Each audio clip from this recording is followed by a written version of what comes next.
Um, Good afternoon, dear student. Today is 16th of March 2021. We are going to study a new lesson. You'll find it on page 504. The lesson is confirmed or formed from two texts. Each one of them is opposing to the other one. One is writing about the assuming or claiming that Romeo and Juliet is a terrible play, and mentioning all the shortage or the criticizing all the weak points in this play. And then another writer wrote something to defend Romeo and Juliet, mentioning the point of strength in it, and how, or giving a reason why this one is an effective or a strong story or play, of course.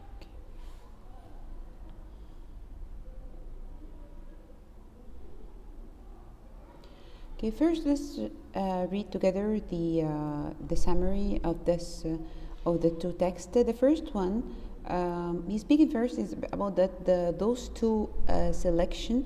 They are literally criticism. Each one of them is criticizing something in the play. The first text was written by Alisa Rosberg, where she discussed a recent production of Tragedy of Romeo and Juliet, and she argued that the text of this play is weak enough that even an interesting staging or performance cannot make it much better. So she's assuming that the problem is when the text itself, not the actors, because she said that even if the actors are starting to make or perform this play in a professional way, this will not make or not change the weak of this play. The heart of her argument, or the core of her argument, what is it, or what is her main claim? That the tragedy of Romeo and Juliet is childish. What the meaning of a childish? It means that it depends on the immaturity of the characters. The characters are immature and reckless. That's why their decision has been taken depending on this, because they don't have enough experience. While in the other text, the writer is Noah Berlatsky, and he argued that the play is not a childish, but it's about a childrenness. It means that the author, or who is William Shakespeare, he tends to choose his main characters to be two children, and because they are two children and they do not have enough experience, so they act irresponsibly. He agreed that the play focuses on themes of young love. How two young people will show their love, how can they take the decision that may affect their fate, and that many characters act unwisely. A lot of characters, whether they are young or old, they act unwisely. But he argued that whether the play praises young love is beside the point. Even this play respected the young love enough, so it is still beside the point.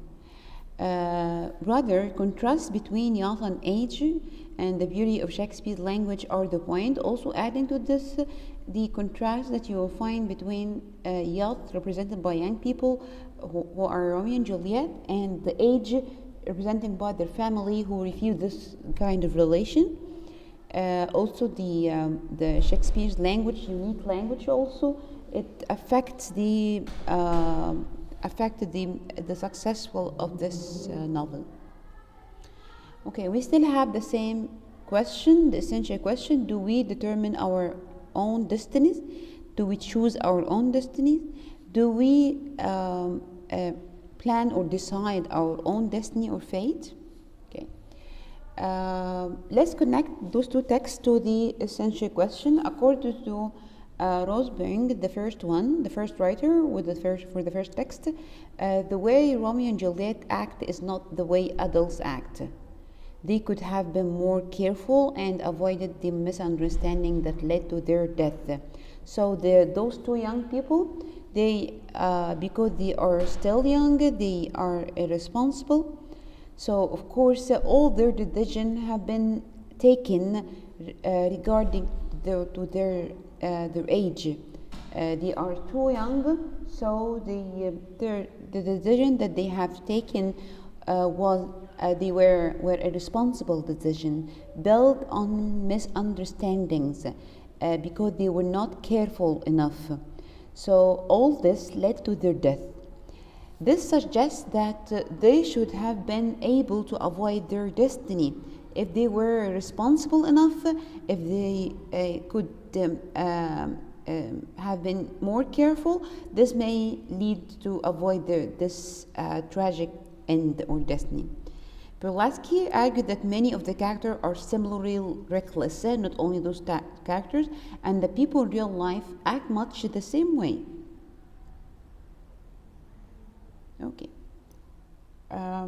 Let's go to the concept vocabulary. As you know, we used to introduce them through the sentence, and then we try to get their meaning. You know, sometimes it's a technique of guessing and you are predicting the meaning of a word.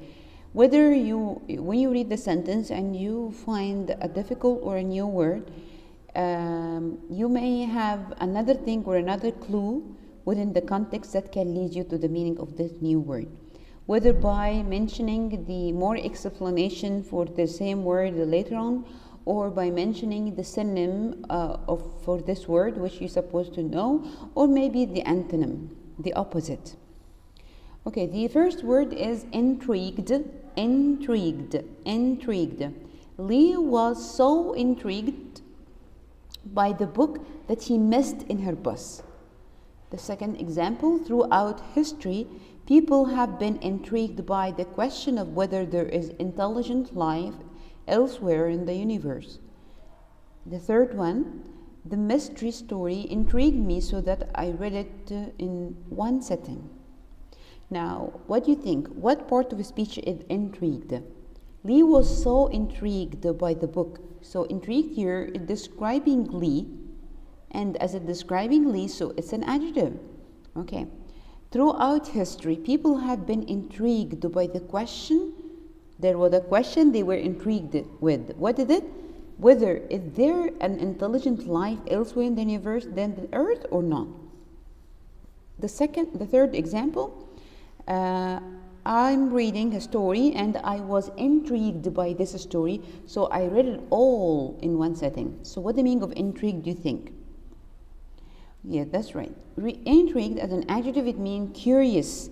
Curious related to the second example. People are intrigued about the question whether there is another intelligent life in the earth or not, or universe or not. So they are curious. Captured, charmed, interested, and fascinated. Like the third example, I was intrigued by the story, so I read it all in one sitting.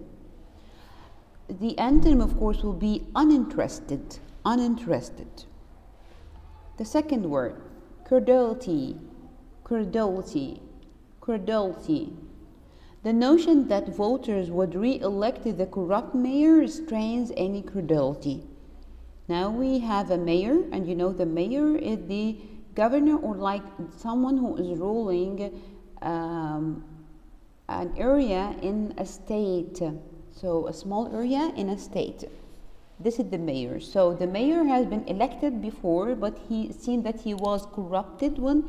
It means that he was a bad one. Whether by stealing money, by not achieving their hopes, their requirements, he was wasting the money of the state. So when voters or people or the electors, they would re-elect or re-choose this corrupted mayor, it is the thing or the idea strains any credulity. It strains any credulity. Second example, her description of the event strains credulity. Her description of the event strains credulity. Credulity, it's a noun. It means trusting too easily. Credulity, it means trusting people or things too easily, or tendency to believe. You have the tendency to believe whatever said to you, whether it is true or wrong. The synonym is naiveness or simpleness, and the opposite is incredulity.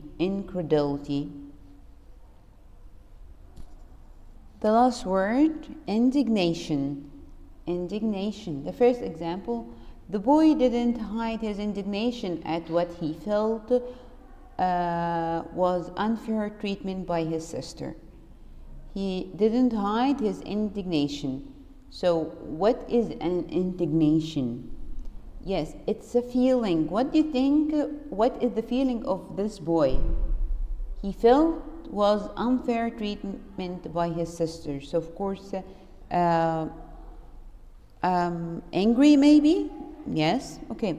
Second one, her indignation at such rough treatment was understandable.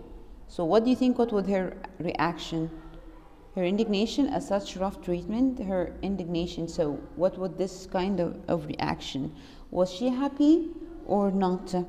Of course, she has been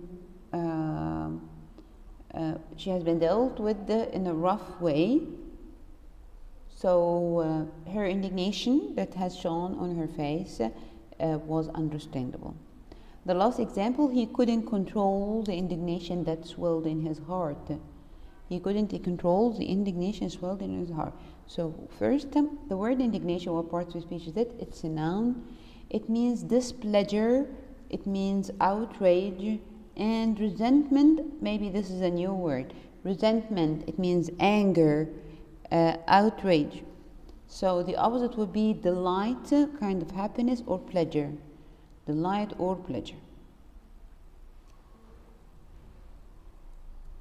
Okay, thank you very much for following and watching. Please, you will find a worksheet where you are practicing the usage of those three words. Thank you very much. Enjoy your day and stay safe. See you tomorrow. Bye bye.